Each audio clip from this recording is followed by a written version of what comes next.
Hello and welcome to my Virginia session recap, week 2. Today I want to start by talking about a bill to curtail fentanyl that failed in the House. This is complicated.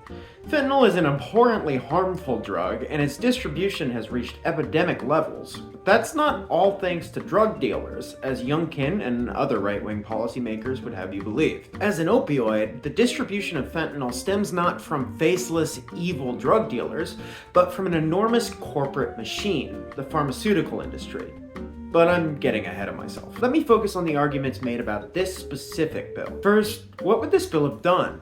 That part's relatively simple. It would allow prosecutors to bring charges of felony harm against a dealer for accidentally causing while engaged in a crime, which is considered second degree in Virginia, subject to a term of 5 to 40 years. This bill was backed by Youngkin and his cronies, who argue simply that, quote, deterrence works.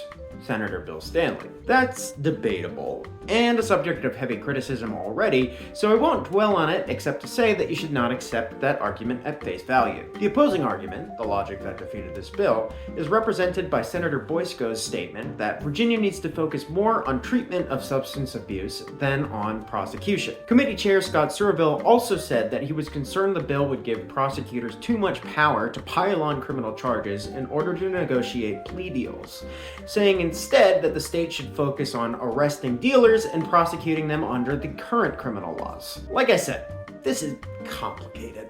The only opinion I can offer for sure is that I'd rather not leverage more power for the already immensely flawed criminal justice system. I also fundamentally disagree that deterrence works. It's a strategy that does not target the root causes of crime and therefore necessarily is an insufficient measure. Let me move on before I get too bogged down in the weeds though.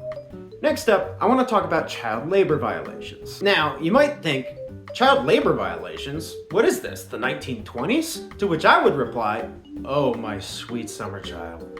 Let me start by acknowledging the passage of HB 100, which increases penalties for child labor violations. It's absolutely whack that that's something we even need to worry about, but at least we're trying something. One would hope this wouldn't even be a problem, but it is. The Washington Post just did an expose on child labor violations nationwide, which I'm throwing up now for you to see. It's a big problem here at home too. In 2023, the Virginia Interfaith Center for Public Policy issued a FOIA request for child labor violations in Virginia.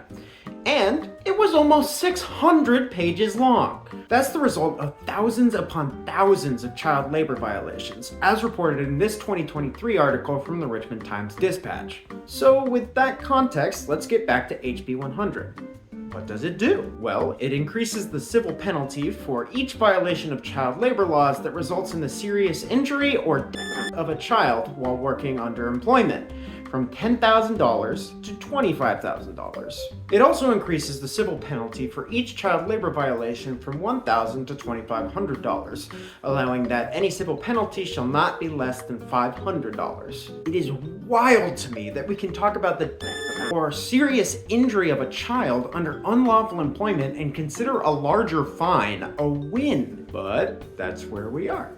Does anyone erase Upton Sinclair from his grave? No? Just me? I'll try to leave you on an up note.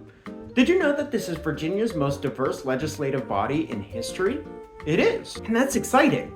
I'm not going to pretend it solves everything. Here's an excellent write-up on why that exactly is not enough. But I do find it extraordinarily gratifying to record this video from the former capital of the Confederacy and report that we do have the most diverse legislative body in our history and the first black Speaker of the House in Speaker Dawn Scott. I'm going to keep tracking Virginia's sessions, so if you want more updates like this, consider giving me a follow. I'll be back next week with more videos holding power to account. I hope you'll join me. Thanks for watching.